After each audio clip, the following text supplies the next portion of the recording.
जीवन जगणं ही एक कला असून ती कला जो हस्तगत करतो तो खरा कलावंत असा जीवनविद्येचा एक महत्त्वाचा सिद्धांत आपण या ठिकाणी प्रवचनाला घेतलेला आहे आणि आतापर्यंत त्याच्यावर आपण अनेक प्रवचनं केली. जीवन जगणं ही एक कला आहे असं आम्ही ज्यावेळेला म्हणतो त्यावेळेला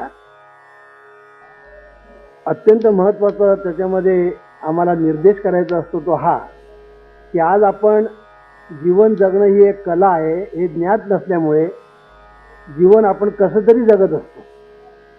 म्हणजे नदीच्या प्रवाहामध्ये एखादा ओंडका पडला की तो जसा वाहत जातो त्या वाहण्याला कुठल्याही प्रकारचा अर्थ नसतो की पाणी जिथे जाईल तिकडे तो ओंडका वाहत जातो. त्याप्रमाणे आज आपलं आयुष्य प्रत्येकाचं असं होऊन बसलेलं आहे की आपण एक प्रकारे नदीत पडलेलो आहोत आणि आपण कुठेतरी असे वाहत चाललेलो आहोत. म्हणून ह्याच्यासाठी जीवनविद्या असं सांगते वाहत जाणं आणि पोहत जाणं याच्यात फरक आहे. ज्याला पोहता येत नाही तो वाहत जातो आणि बुडतो सुद्धा आणि मरतो पण ज्याला पोहता येतं तो पोहता पोहता मार्ग काढतो. पोहता पोहता तो कशाचा तरी बरोबर आधार शोधतो आणि त्या आधाराचा आधार घेऊन तो पहिल्या तीरावर जाऊन पोहोचतो. हा वाहत जाणारा आणि पोहत जाणारा ह्याच्यातला फरक आहे. आज आपली परिस्थिती अशी आहे की आपण वाहत जाणारे आहोत, पोहत जाणारे नाही. कारण जीवन जगणं ही एक कला आहे ज्ञातच नसल्यामुळे पोहणं नावाचा भाग जो आहे जो जीवनाला आवश्यक आहे ते आपल्याला ठाऊक नाही. असे गंमत अशी आहे की जीवन म्हणजे पाणी असा एक जीवनाचा अर्थ आहे. कळलं की नाही? तेव्हा तिथे पाणी आणि इथेही पाणीच आहे आणि म्हणून आपल्याला या प्रवाहामध्ये वाहत जायचं का पोहत जायचं हा एक महत्त्वाचा भाग आहे. म्हणून जीवनविद्या हा एक प्रकारे ज्याला आपण भोपळा म्हणतो की नाही तो भोपळा आहे. तो भोपळा एकदा आपण पोटाशी बांधला की आपण पाण्यामध्ये सुखरूप असतो, सुरक्षित असतो. तुम्हाला माहिती आहे जे पोहायला शिकलेले आहेत त्यांना हे मी काय म्हणतो ते कळत असेल की पाण्यामध्ये जेव्हा आपण पडतो त्यावेळेला जर भोपळा जर आपण पोटाशी धरला किंवा एक प्रकारचा एक फुगा असतो तो जर आपण धरला तर पाण्यामध्ये आपण अगदी आनंदात असतो. पाण्याचा आपल्याला कसलाही त्रास होत नाही आणि आपण व्यवस्थितपणे त्याच्यामध्ये तरंगू शकतो, पोहू शकतो.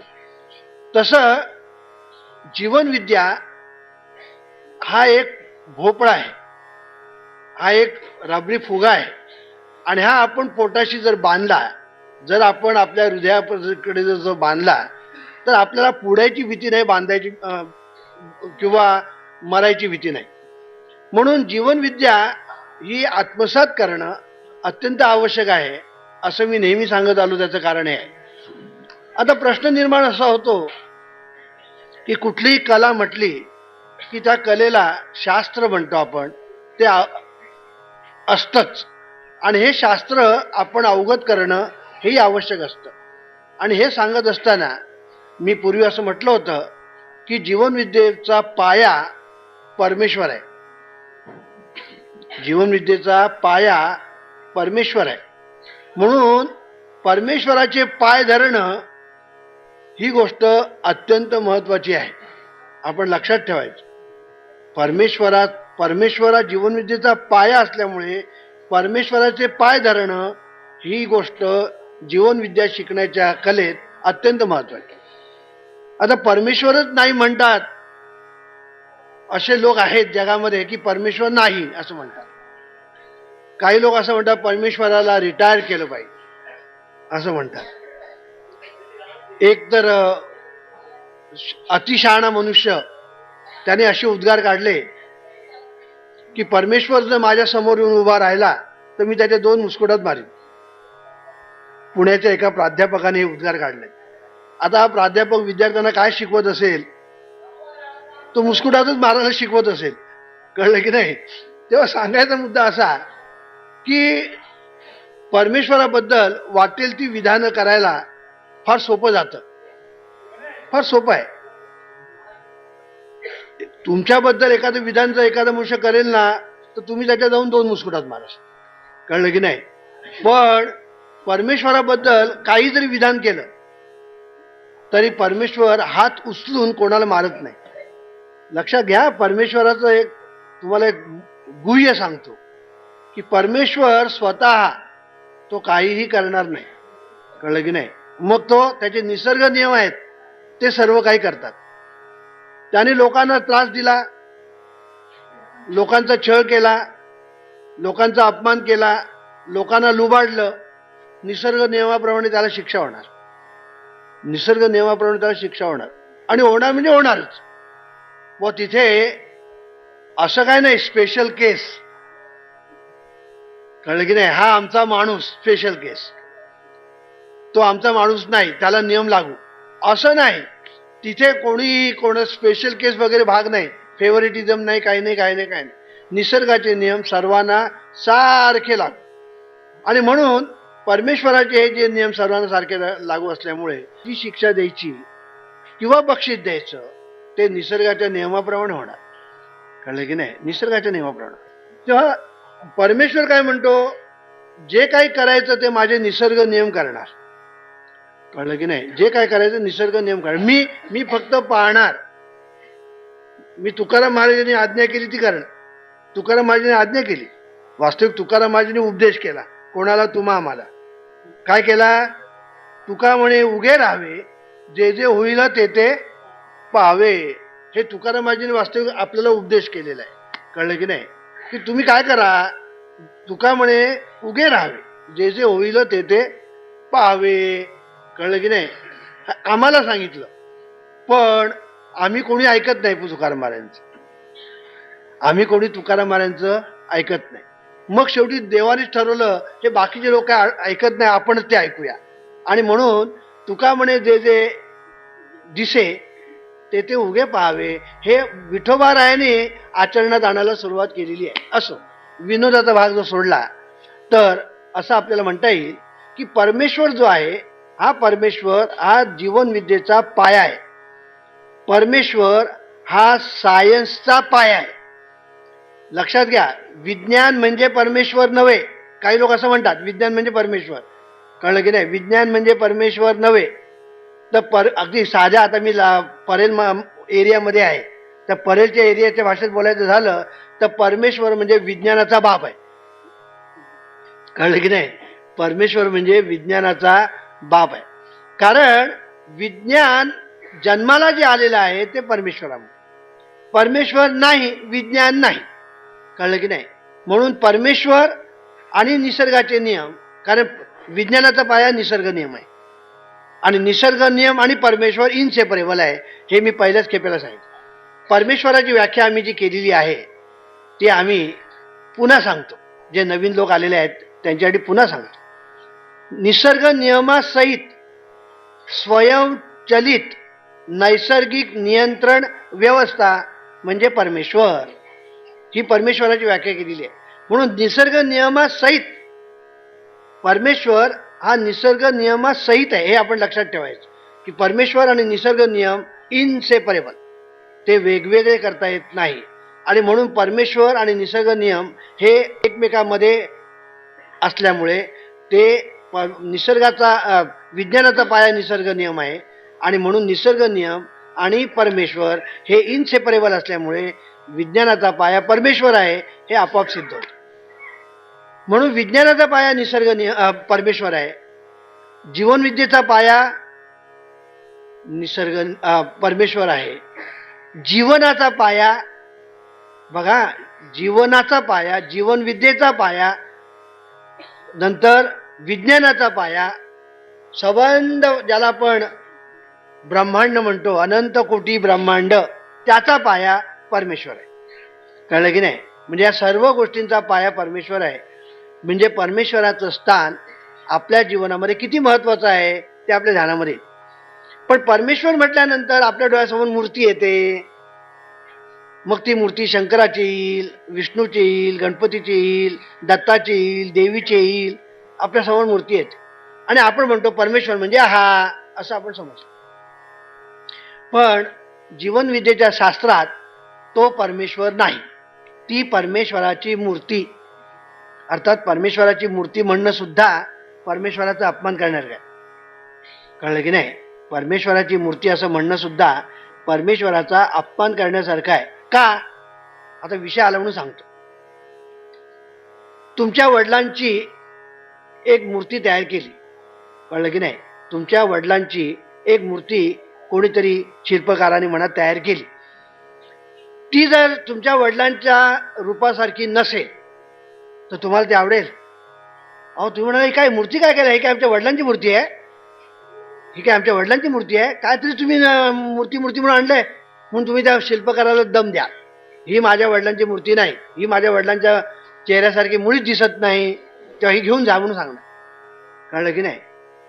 वडिलांच्या चेहऱ्यासारखी जर तुमची मूर्ती असेल तर तुम्ही म्हणाल ही वडिलांची मूर्ती, नाहीतर नाही. आता तुम्ही जी मूर्ती तयार करता ती परमेश्वरासारखी आहे का? आहे का? जरा विचार करा. परमेश्वराचं जे वर्णन केलेलं आहे शास्त्राने, आपल्या शास्त्राने परमेश्वराचे जे वर्णन केलेलं आहे त्याचा आणि त्या मूर्तीचा काही संबंध नाही, काही नाही. काय वर्णन केलंय परमेश्वराचं? तो निर्गुण आहे, तो निराकार आहे, तो अदृश्य आहे, तो अव्यक्त आहे, तो अजर आहे, अमर आहे, अखंड आहे, स्वयंभू आहे, सर्वशक्तिमान आहे, सर्वज्ञ आहे, सर्वव्यापी आहे. आता हे परमेश्वराचं वर्णन आहे. आता मूर्तीकडे बघा, कशातच कशाला काही नाही. तो निर्गुण आहे, मूर्ती साकार आहे, म्हणजे मूर्तीला आकार आहे. तो चैतन्य घन आहे, मूर्ती जड आहे.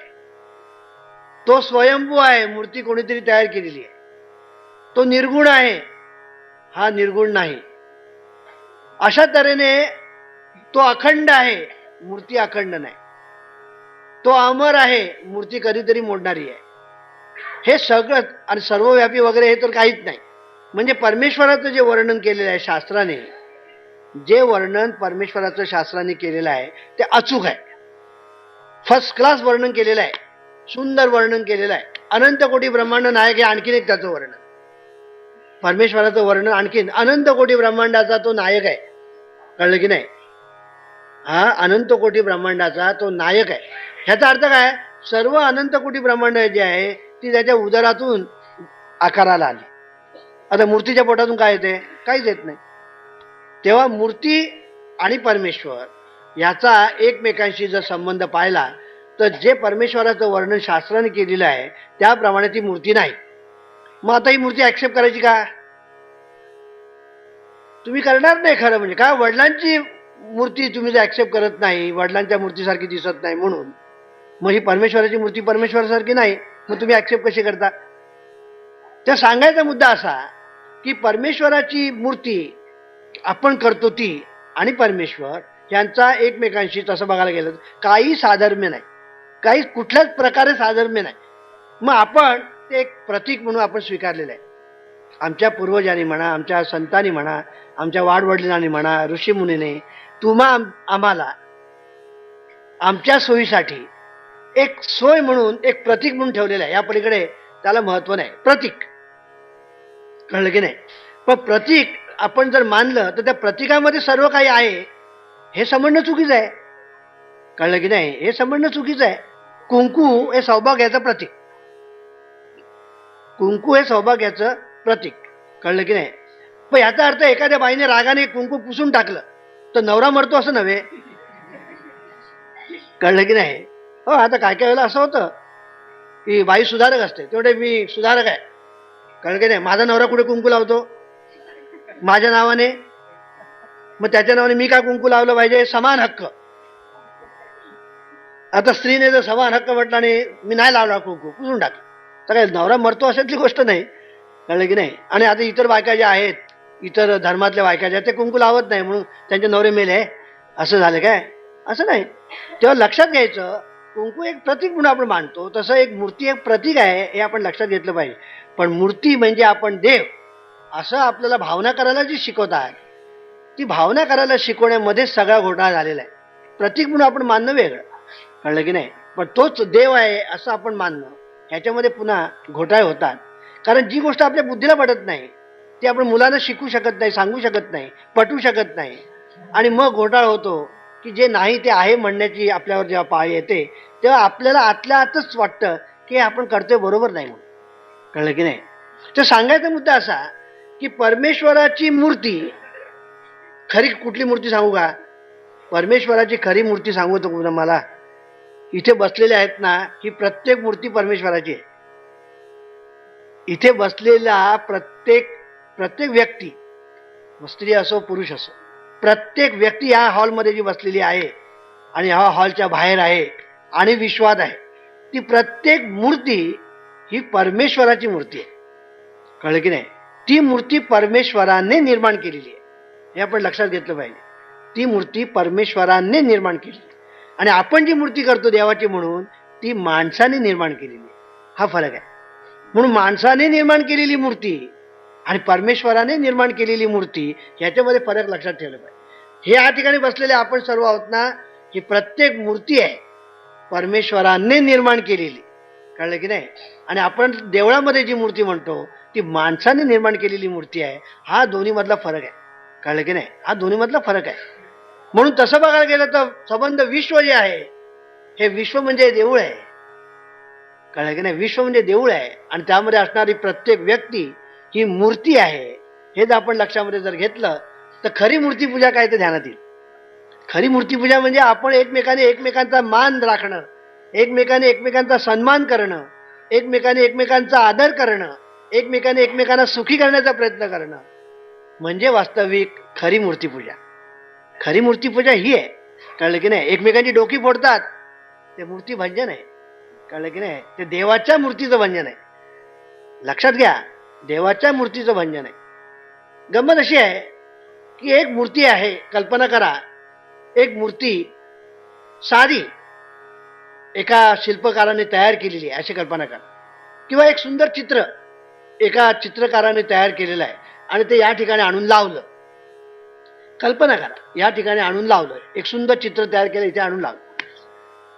दुसरा मनुष्य आला, चित्रकार तिकडेच बसलेला आहे, दुसरा मनुष्य आला जरा थोडासा हे स्ट्रॉंग, आणि काय जरा डोक्यात आलं, घेतलं आणि ते चित्र जे आहे ना फाडून टाकलं,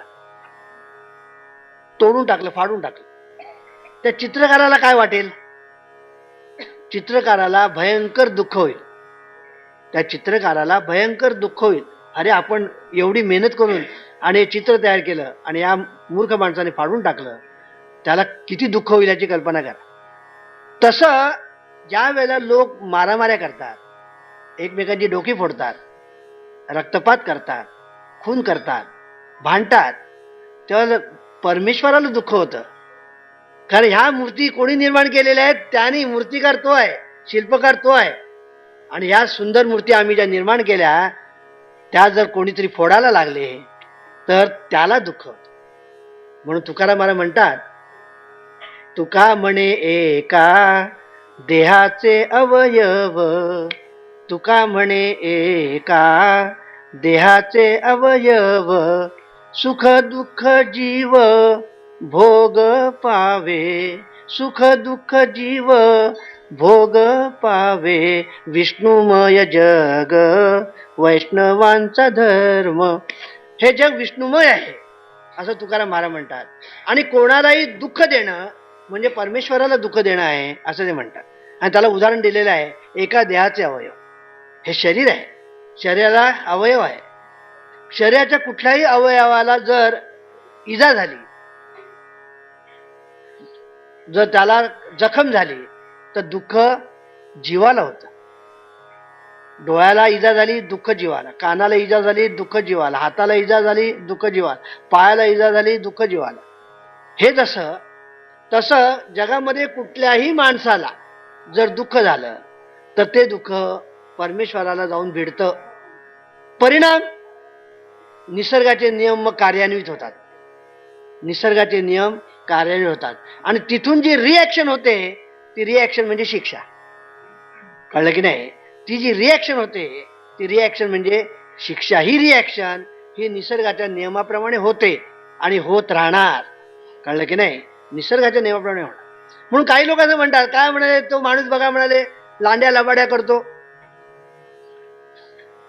काळा बाजार करतो, स्मगलिंग करतो, अमुक करतो, तमुक करतो आणि मजेत आहेत, आणि आम्ही म्हणाले प्रामाणिकपणे काम करतो आणि आम्ही असे, असं आपण म्हणतो. कळलं की नाही? पण लक्षामध्ये घ्या, ते आपल्याला असं वाटतं की ते सुखात आहे असं आपल्याला वाटतं, ती गोष्ट खरी नसते. ते मुळीच सुखी नसतात. ते मुळीच सुखी नसतात, ते आपण लक्षात ठेवायचं. त्यांच्या इतके दुःखी तेच असतात. तुम्हाला असं वाटतं त्यांच्याकडे गडगंज संपत्ती आहे म्हणून ते सुखी आहेत. नाही, निसर्गाचे नियम कार्यान्वित झालेले असतात आणि त्यांची फळं, निसर्गाच्या नियमाचे जे नियम आहेत, कायदे आहेत, त्या कायद्याप्रमाणे त्यांना शिक्षा होत असते, हे आपण लक्षात ठेवलं पाहिजे. म्हणून असे जे काळा बाजार करणारे लोक आहेत, स्मगलिंग करणारे लोक आहेत, भ्रष्टाचार करणारे लोक आहेत, अनिष्ट कार्य करणारे जे लोक आहेत, त्यांच्या घरामध्ये जाऊन एकदा बघून या. मग तुम्हाला दिसेल की घरामध्ये मुलं अपंग आहेत, काही मुलं जी आहेत ती वाह्यात आहेत, काही मुलं हाताबाहेर गेलेली आहेत, बापाला नकोसा जीव करून टाकणारी आहेत, नानाच्या भानगडी करणाऱ्या आहेत, आजारपण, या सगळ्या गोष्टी तुम्हाला त्या ठिकाणी आढळतील. म्हणून आणि शिवाय ह्या माणसांना कुठल्याही तऱ्हेचं शांती नसते. ज्यांना आपण मनशांती असं म्हणतो, ती मनशांती त्यांना अजिबात नसते. झोप यावा म्हणून गोळ्या खाव्या लागतात, भूक लागावी म्हणून औषध घ्यावं लागतं, आरोग्य चांगलं राखावं म्हणून डॉक्टरकडे वाऱ्या कराव्या लागतात, आणि कोर्टाच्या पायऱ्या वगैरे चढाव्या लागतात. त्या सगळ्या गोष्टी वेगळ्याच. हे सगळं करावं लागतं. कळलं की नाही? कोणाला? हे वाईट धंदे करतात त्यांना. तर एक गोष्ट आपण लक्षात ठेवायची की ते लोक सुखी असतात असं मानण्याचं मुळीच कारण नाही. ते नसतात, ही वस्तुस्थिती असते, हे आपण लक्षात ठेवलं पाहिजे. म्हणून मी नेहमी सांगत असतो, एखादा कामगार जमिनीवर पडला की लगेच झोपतो, जमिनीवर पडला की लगेच झोपतो. कळलं की नाही? आणि भूक, त्याला भूक अशी लागते की तो दगड सुद्धा पचवू शकतो, तो दगड सुद्धा पचवू शकतो, इतकी त्याला भूक लागते. म्हणून कामगाराचं जीवन आपण जे म्हणतो, आता कामगार लोक दारू पितात, गर्द घेतात वगैरे, ह्या गोष्टी ज्या आहेत, हा भाग वेगळा. ते सगळेच कामगार तसेच असतात, परंतु पुष्कळसे कामगार हे व्यसनाधीन होतात. त्याची अनेक कारणं असतात. कामगार व्यसनाधीन होतात, त्याची अनेक कारणं असतात. खरं सांगायचं म्हणजे कामगारांचे जे प्रतिनिधी असतात त्यांनी ह्याकडे लक्ष दिलं पाहिजे की कामगार व्यसनापासून मुक्त झाला पाहिजे. आम्ही काय करतो, कामगारांना पैसे जास्त मिळण्यासाठी संप करतो, कामगारांना जास्त पैसे मिळावे म्हणून आपण संप करतो. पण कामगारांना जास्त पैसे मिळून कामगारांचे प्रश्न सुटतात का ते वाढतात? हेच आपण पाहिलं तर आपल्याला असं दिसेल की कामगारांना पैसे जास्त मिळायला लागले की ते सगळे दारूच्या पायी खर्च करून टाकतात, ते नाना तऱ्हेच्या व्यसनाधीन होऊन ते खर्च करून टाकतात. म्हणून कामगारांचे पैसे वाढण्यापेक्षा कामगार म्हणून निर्व्यसनी होईल याची काळजी घेणं हे कामगारांच्या प्रतिनिधींचं खरं काम आहे. कळलं की नाही? हे खरं काम आहे. आता ते कोणी करत नाही हा भाग वेगळा, पण ते खरं काम आहे की कामगार हा निर्व्यसनी राहायला पाहिजे, तो व्यसनमुक्त झाला पाहिजे. आणि तो व्यसनमुक्त होणं ही गोष्ट सर्वात महत्त्वाची असते. तर त्याला जे पैसे मिळतात त्याच्यामध्ये त्याला सुख, शांती, समाधान मिळण्यासारखं असतं. तो आनंदाने तो आपला संसार करू शकतो, अशी अवस्था असते. पण व्यसनापायी तो सगळं गमावून बसतो. तर सांगायचा मुद्दा असा की परमेश्वर ज्याला आपण म्हणतो, हा परमेश्वर म्हणजे सर्व जीवनाचा, जीवनविद्येचा, विज्ञानाचा आणि अनंतकोटी ब्रह्मांडाचा परमेश्वर म्हणजे पाया आहे. हे आपण जर नीट लक्षात ठेवलं तर परमेश्वराचं स्थान आपल्या जीवनामध्ये फार महत्वाचं आहे. ईश्वरा सर्वांना चांगली बुद्धी दे, आरोग्य दे, सर्वांना सुखात, आनंदात, ऐश्वर्यात ठेव. सर्वांचं भलं कर, कल्याण कर, रक्षण कर, आणि तुझे गोड नाम मुखात